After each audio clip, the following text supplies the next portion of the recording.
학교 여러분 반갑습니다. 오늘은 제 10장 직업세계에 대한 공부를 해보도록 하겠습니다. 먼저 이제 노래를 하나 들어볼 텐데요. 이 노래는 2014년도 말에 한국 사회를 강타했던 미생이라는 연속극의 주제가로 쓰인 노래입니다. 사실은 유재하라는 음악가가 1980년대 중반에 발표했던 노래인데요. 한 30여 년을 지나서 2014년 말에 한국 사회를 다시 한번 강타했던 그런 연속곡의 주제가로 리바이벌 된 노래입니다. 제가 2년 전에 유화여자대학교 졸업식에 참석한 적이 있는데요. 일주일 전에 졸업 축하 예배를 봅니다. 그 졸업 축하 예배도 제가 참석을 했었는데 그때 이 노래 가리워진 길이라는 노래인데요. 이 노래가 캠퍼스에 울려 퍼지더라고요. 그래서 왜 졸업생들을 위한 졸업 예배에 왜 이 노래가 주제가 비슷하게 울려 퍼지고 있을까를 곰곰이 생각해 봤습니다. 근데 이 노래는 사실 이 젊은이들이 자신의 미래, 자신의 진로를 위해서 고민하는 그런 내용으로 되어 있고요. 어떻게 하면 자신의 미래, 자신의 진로를 잘 개척할 것인가에 대한 절절한 그런 마음을 잘 묘사하고 있는 그런 노래입니다. 그래서 2018년도 이화여자대학교 졸업예배의 주제가로도 쓰였고 직장인의 애환을 잘 묘사했던, 그리고 원래는 이제 만화죠. 만화가 주제 원작이고요. 그것을 미니 시리즈로 만든 건데 그 2014년도에 직장인의 애환을 묘사했던 미생이라는 연속극의 주제가로 쓰인 이유가 바로 그것에 있다고 생각됩니다. 한 4분 정도 되는 거니까요. 그 노래를 볼빨간 사춘기가 부른 그 노래를 한번 듣고 가겠습니다.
예, 여러분들이 이제 지금 직업 세계에 대한 공부를 하면서 사실 졸업 이후에 많은 학생들이 이제 음, 그 취업을 하게 되는데요.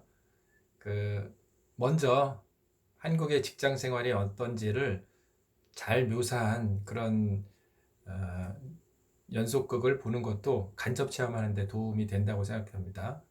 미생이라는 연속극은 유튜브나 이런 데서 볼 수 있으니까요. 한번 참고로 보는 것도 도움이 된다고 생각됩니다. 아, 사실 여러분들이 지금 직업 세계를 공부하게 될 텐데 여러분들이 진로를 결정하는데 많은 도움이 될 것이라고 생각되고요. 지금은 이제 누구나 다 자신의 진로, 좀 좁히면은 직업에 대한 고민을 다 하고 살고 있다고 생각됩니다. 젊은이들뿐만 아니라 중년, 40대, 50대 중년들도 다 고민을 하고 있습니다. 그리고 이제 퇴직한 이후 60대 이후 60대, 70대도 퇴직은 했지만 퇴직 이후에 어떤 일을 하면서 살아갈지에 대한 고민은 다 하고 있습니다. 사실 우리 인생 전체가 무엇을 하고 살지에 대한 고민을 항상 하면서 살아가고 있는 숙명을 가진 존재가 아닌가 이렇게 생각이 됩니다. 최근 대이병이라는 말이 있습니다. 여러분도 들어보셨을 텐데요. 대학교 2학년생들이 걸리는 병인데요. 졸업 이후에 무엇을 하고 살지 혹은 자신의 전공이 현재 자신의 전공이 자신의 적성과 맞지 않아서 취업에 별로 혹은 자신의 전공이 취업에 별로 도움이 될 것 같지 않아서 이런 상황에서 생기게 되는 병이 대이병이라고 합니다. 이 대이병, 자신의 진로, 자신의 직업을 찾지 못해서 어떤 식으로 방향을 정할지 정하지 못하고 갈팡질팡하는 그런 상황에서 걸리는 병이 대이병이고요. 제 경험에 의하면 한의학과, 임상병리학과 혹은 어떤 전문직, 자격증을 갖는 그런 학과 학생들은 자신의 진로가 명확하기 때문에 일반적으로 대입병에 걸리는 가능성이 적고요. 인문사회계열 계열 학생들, 진로는 넓은데 구체적으로 자신의 전공으로 자격증을 따서 자신의 진로를 결정하는 학생들이 비교적 적은 학생들인 경우에 대입병에 걸리는 경우가 많은 것 같습니다. 이것에 대해서 삼성서울병원 정신건강의학과의 홍진표 교수가 어떤 이런 대입병에 대한 방향을 제시하고 있는데요. 이런 대입병은 새로운 역할이나 임무, 환경에 적응하는 과정에서 생겨날 수 있는 증상이라고 합니다. 의욕을 잃거나 비관적인 생각을 하는 등 우울증 초기 증상을 보이고요. 이럴 때 현실을 회피하는 경우, 휴학이나 입대를 선택하는 경우가 있는데 자신의 진로와 관련돼서 합리적 정보를 제공할 수 있는 사람과 상담을 받는 것이 좋다 이런 얘기를 하고 있습니다. 멘토링 지도교수라든지 아니면 대전대학교에 4분의 직업상담사가 계시거든요. 취업역량개발원에 가면 상담 신청을 해서 50분 상담을 받을 수 있는데요. 이런 직업상담사라든지 혹은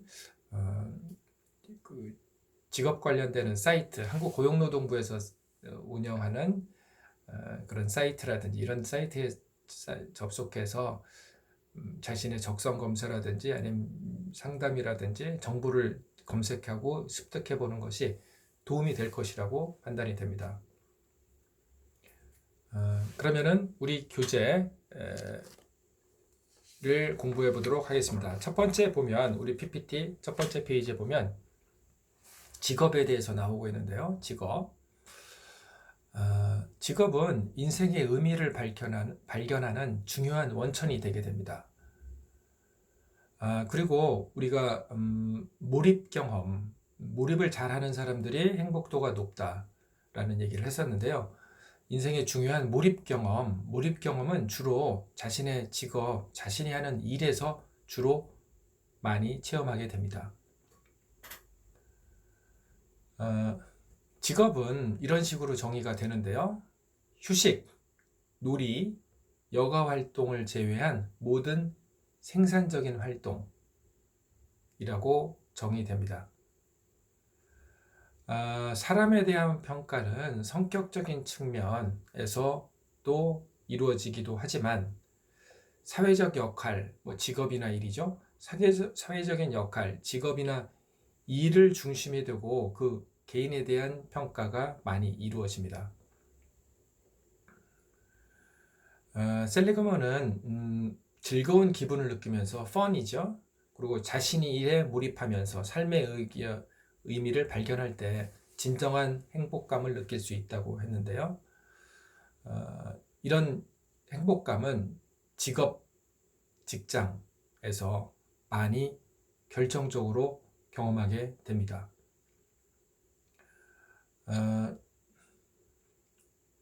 293페이지에 보시면, 우리 교재 293페이지에 보면은 가드너라는 사람이요,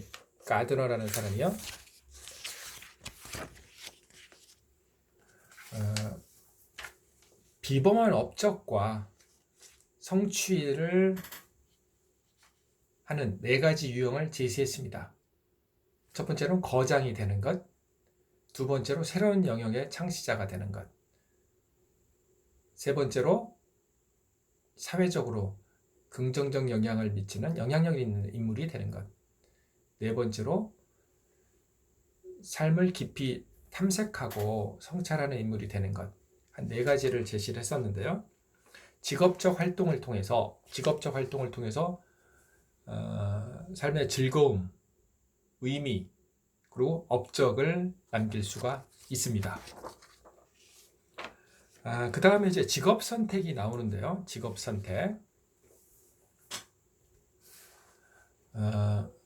선택이 있어서 직업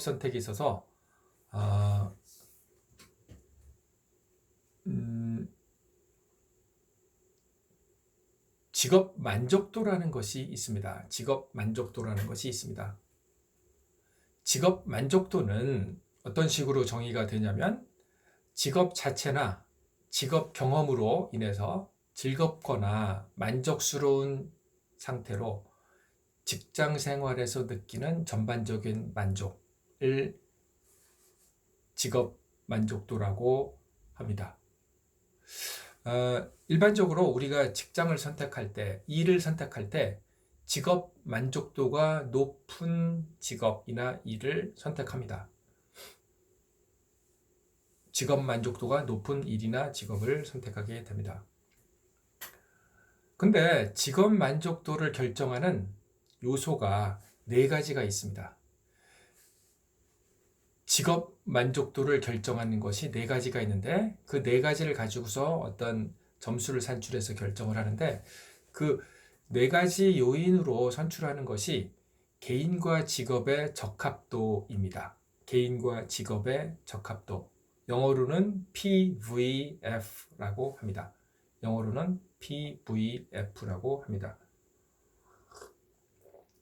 개인과 직업의 적합도가 높을수록 좋은 거겠죠. 선택을 할수록. 낮을수록 반대고요. 그래서 직업 만족도를 결정하는 요인은 개인과 직업의 적합도인데, 개인과 직업의 적합도에 4가지 요소가 있습니다. 첫 번째 흥미, 두 번째 적성, 세 번째 가치, 네 번째 직무 환경입니다. 개인과 직업의 적합도를 결정하는 4가지 요소. 첫 번째 흥미, 두 번째 적성, 세 번째 가치, 네 번째 직무 환경입니다. 하나씩 한번 살펴보도록 하겠습니다. 먼저 흥미인데요. 흥미입니다. 어떤 종류의 활동이나 사물에 대해서 특별한 주의나 관심을 갖게 하는 개인의 일반화된 성향이라고 정의됩니다. 어떤 종류의 활동이나 사물에 대해서 특별한 주의나 관심을 갖게 하는 개인의 일반화된 행동 경향이라고 정의합니다. 또한 다른 정의도 한번 찾아볼 수 있는데요. 개인으로 하여금 어떤 일에 즐거움을 느끼고 호기심을 갖게 하는 동기적 성향이라고 정의해도 됩니다. 여하튼 흥미는 일에 대한 몰입, 그리고 성과, 아웃풋, 직업 만족도에 영향을 미치는 중요한 요인입니다. 우리 교재 296페이지를 보시면 흥미유형 분류와 직업이 있습니다. 잠깐 이 동영상을 정지로 해놓으시고 296페이지에 표 10-1에서 자신은 어떤 흥미유형을 가지고 있는지 한번 체크해 보시기 바랍니다. 뭐 2개 겹칠 수도 있고요. 하나일 수도 있습니다. 한번 체크를 해 보시고요. 네, 그러면 자신의 흥미유형을 한번 체크를 하셨습니다. 그 다음에 두 번째로 적성이 있습니다. 적성이 있습니다. 적성의 개념은 개인이 지니고 있는 각기 나름대로 특정한 직업에 대한 특정한 직업에 필요한 남다른 능력이라고 정의됩니다. 그렇기 때문에 적성은 특수지능입니다. 특수지능. 특정한 직업을 수행하는 데 필요한 능력. 이것이 적성이다. 적성은 유전적인 성향이 강하지만 학습 경험이나 훈련에 의해서 개발될 수 있습니다. 우리 교재 297페이지에 보시면 표 10-2가 있는데 표 10-2에 다중지능과 직업이 있습니다. 8가지의 지능을 예시를 하고 그거와 관련된 직업을 예시를 해놨는데요.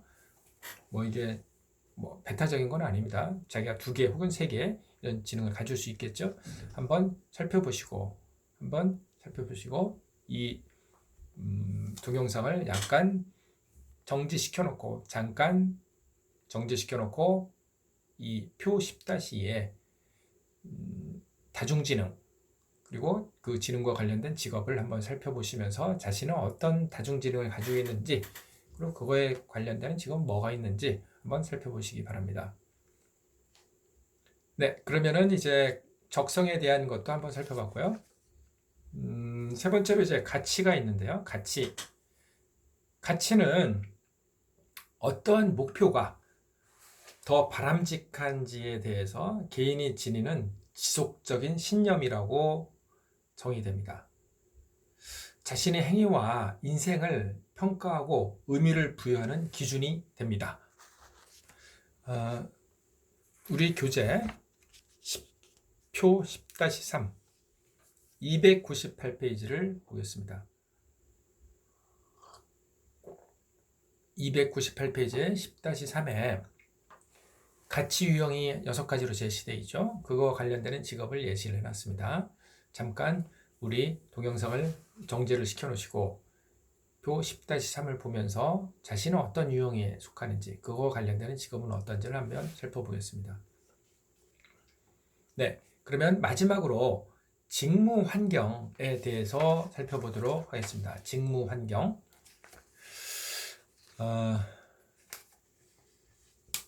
직무를 하게 될 때의 환경이 되겠죠. 직무 환경은 해커먼과 올드햄이라는 사람이 직무 특성 모형을 만들었습니다. 우리 교재 299페이지에 보시면 맨 위에 보면 이제 동기 잠재력 지수가 있어요. 동기 잠재력 지수라는 것이 있습니다. MPS라고 하는데 동기 잠재력 지수를 만드는 것이 5가지 요소가 있습니다. 동기 잠재력 지수를 만드는데 5가지 요소가 있습니다. 첫 번째로 기술 다양성인데요. 기술 다양성. 다양한 기술과 역량을 사용하는 업무인가. 두 번째로 정체성입니다. 업무 정체성. 내용과 범위가 명료한 업무인가.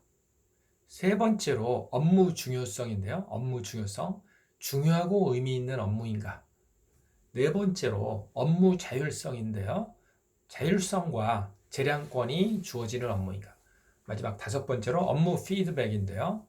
자기가 수행한 업무에 대한 적절한 피드백이 주어지는 업무인가. 이 다섯 가지 요소로 NPS, 동기잠재력 지수를 높이게 되는데, 산출하게 되는데, 동기잠재력 지수가 높을수록 좋은 직무 환경을 제공하고 있다. 이렇게 판단할 수 있겠습니다.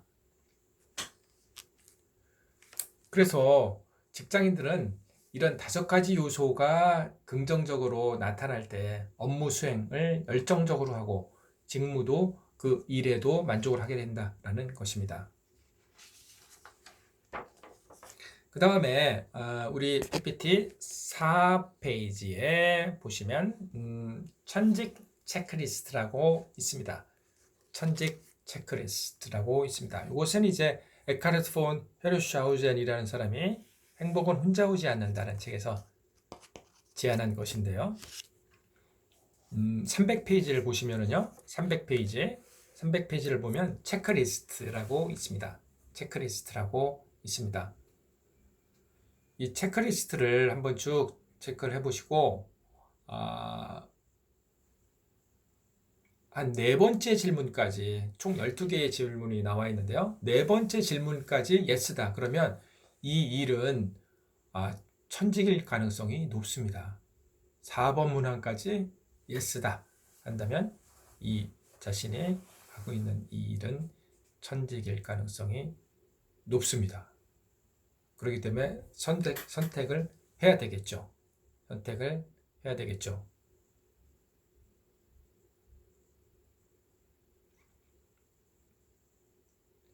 네. 그러면 직업세계와 관련되는 그 10장 강의의 1편은 여기서 마치고요. 또 잠깐 쉬었다가 2편을 보도록 하겠습니다. 수고했습니다.